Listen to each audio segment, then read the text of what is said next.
Welcome to Animal Stories for Kids. If you like our stories, please give us a 5-star rating, subscribe to our podcast, and share it with your friends and family. And now, it's time for our story.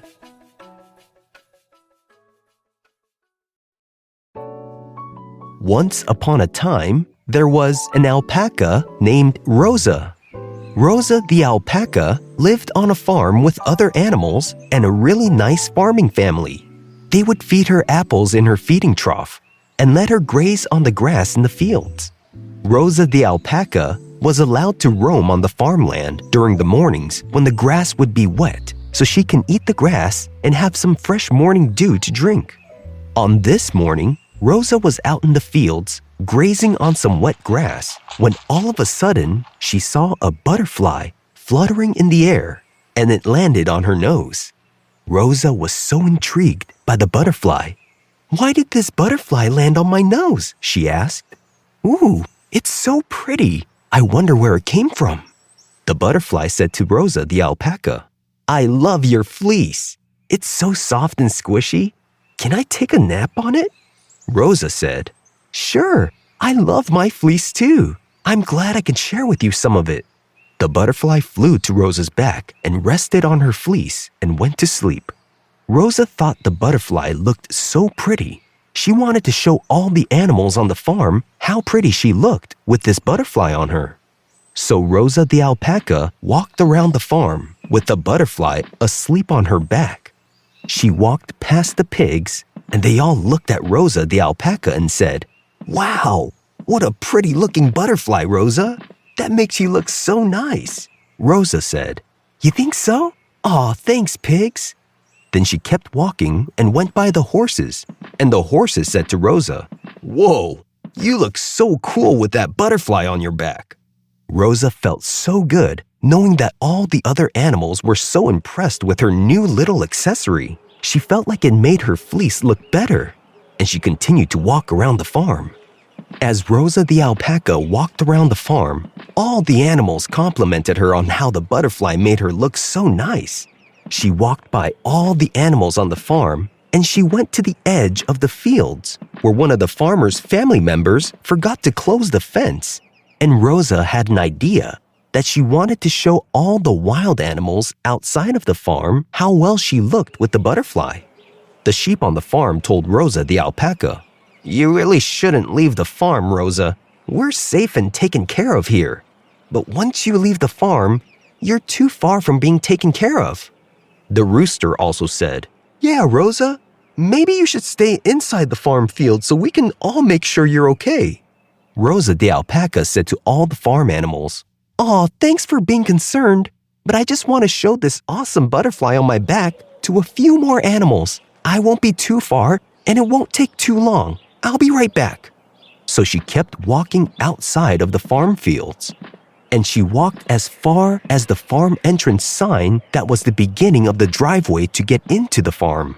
And just then a spider popped up from behind the farm sign and said, "Ooh, that's a nice-looking butterfly you have there." Rosa the alpaca said, "Thank you." Rosa then walked and walked, and she walked by a big blackberry bush. And then some wild rabbits came by and said, "Wow, what a cool-looking butterfly." She kept walking and walking, and she walked under a big tree, and a family of possums dropped down from the tree and said, "We really like how the butterfly's colors pops up on your fleece." Rosa the alpaca got carried away at how every animal she walked by was so impressed by her butterfly. She was outside of her farm, but she thought to herself, "I'm not too far from the farm. I just want to show my awesome butterfly to some more animals outside the farm. As long as I don't go too far, I should be okay." So Rosa kept walking a little more, past the streets, into the dirt roads, looking for other animals to show off her cool butterfly. But after she stopped seeing more animals, she stopped and looked back. "Uh-oh," she said. "I think I walked too far." And since Rosa walked so much, she became hungry, and her stomach began to growl. Just then, the butterfly woke up and got up from the fleece, The butterfly said to Rosa the alpaca, "Thanks for letting me sleep on your fleece. I really needed that nap." Rosa the alpaca said, "No problem. It was my pleasure. I thought you looked really nice on my back too, and so I went around my whole farm showing you around, and everyone thought you looked really nice on me too." The butterfly said, "Ooh, that's great. I'm glad I was able to help you look nice. But, where are we? I thought we were on a farm." Rosa said, "I think I got lost." The butterfly said, "How did you get lost?" Then Rosa the alpaca said, "I was showing you to all the animals on the farm, and then I got carried away and wanted to show the animals that live outside of the farm. So I walked around and I wanted to show more and more animals. So I kept on walking away from the farm, and now there aren't any more animals and I'm lost. And I'm hungry. I think it was a mistake to leave the farm. I just wanted all the animals to see how awesome you looked on my back, and I'm not sure how to get back home now." The butterfly said to Rosa, "What if we retrace our steps and go back to where we came from?" Rosa the alpaca said to the butterfly, "That sounds like a great idea, but I'm afraid we're in the middle of nowhere. I don't even know which direction the farm is from here." The butterfly said, "Well, we're on a dirt road, so let's walk back this dirt road until it leads to the street." Rosa agreed and started walking back on the dirt road toward the street. Then they came to the street. The butterfly then said to Rosa the alpaca, "Where were we before the street?" Rosa said, "I remember a big tree where a family of possums complimented how I looked with you on my back. It's over in that direction." So Rosa the alpaca and the butterfly walked into the direction of the big tree Rosa was talking about. And when they got to the tree, the butterfly asked Rosa, "Where were we before we came to this tree?" Rosa said, "I remember a big blackberry bush where some wild rabbits said some nice things to me." The butterfly said, "Well, let's walk over to the big blackberry bush." When they arrived at the big blackberry bush, Rosa said, "This is it. I think we're getting closer." The butterfly asked, "Where were we before this blackberry bush?" Rosa said, "I think we were at the farm entrance sign where a spider said you look nice on me too." So Rosa and the butterfly went back to the farm sign, and when they got there, Rosa was so happy that she made it back home safe. The butterfly told Rosa, "Thanks for an awesome adventure. It was fun finding our way back to the farm. I hope to see you tomorrow so I can, perhaps, sleep on your soft fleece again." Rosa said, "That sounds like a great idea. Then I can show all the animals how awesome I look with you on my back like today." The butterfly then said, "Let's just not wander away from the farm again." Rosa agreed. "Yes, I do not want to get lost again like today." Then the butterfly said, "Bye," and flew away as Rosa the alpaca smiled and went back to her feeding trough to eat some apples.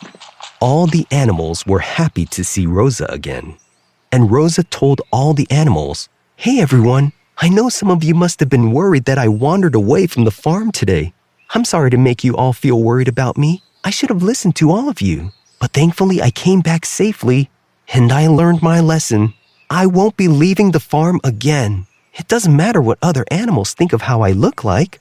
I'm just happy that I can show all of you how cool I look, and that's more than enough for me to feel like I look good." Then the pig told the alpaca, "Hey Rosa, we think you always look good. We love your soft, fluffy fleece. Some of us wish we had it. We also think that it looks good when there's a butterfly on your back." All the other farm animals agreed. Then Rosa said, "Aw, you all are great. Thanks for the kind words. I can't wait to show you the butterfly on my back tomorrow. Just watch. It's going to look really cool." All the farm animals said, "We can't wait to see it." And Rosa the alpaca smiled and put her head back into the trough to eat more apples, happy to be back home on the farm with all her farm animal friends. And the alpaca lived happily ever after. The end. The alpaca is a species of South American camelids and are usually confused with the llama. They are slender-bodied mammals with long necks and long legs, small heads and large pointy ears. They're covered in a soft fleece and can have a variety of different colors. They have soft, padded feet and are herbivores. There are two types of alpacas, which are the Wakaya and Suri. Most alpacas are Wakayas. Their difference is that the Wakaya wool grows outward perpendicular to the skin, which gives them a more woolly appearance, and Suri's fiber grows toward the ground in curls and hangs. Alpacas are the smallest of the camelid species, and adult alpacas can range from 100 to 200 pounds. Their length ranges from 47 to 85 inches, and their tail length ranges from 6 to 10 inches. Their shoulder height is around 32 to 40 inches. Alpacas communicate with a soft hum or other vocal and body language, like posturing their neck, ear, and tails and tilting their heads. They make different sounds like humming, snorting, grumbling, clucking, screaming, and screeching. They have great eyesight and hearing and have been seen to alert herds and humans of danger with a fast, repetitive kind of alarm call. Alpacas don't often spit unless they're frightened or abused, but can do it if they really want to communicate that they are not happy. They are native to South America and are known to be grazers of grass. Alpacas also love treats. They love carrots, apples, broccoli stalks, and turnips, but you have to cut them or make sure they're small enough to make sure they don't choke on them.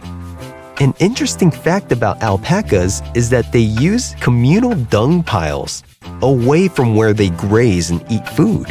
This means that they go away from where they eat to poop. And this natural preference to use a dung pile away from where they graze allowed for some alpacas to be successfully house-trained. Have you ever seen a real-life alpaca before? If you have, where did you see it? Thanks for listening to Animal Stories for Kids. If you like our stories, please give us a 5-star rating, subscribe to our podcast, and share it with your friends and family. Until next time, bye!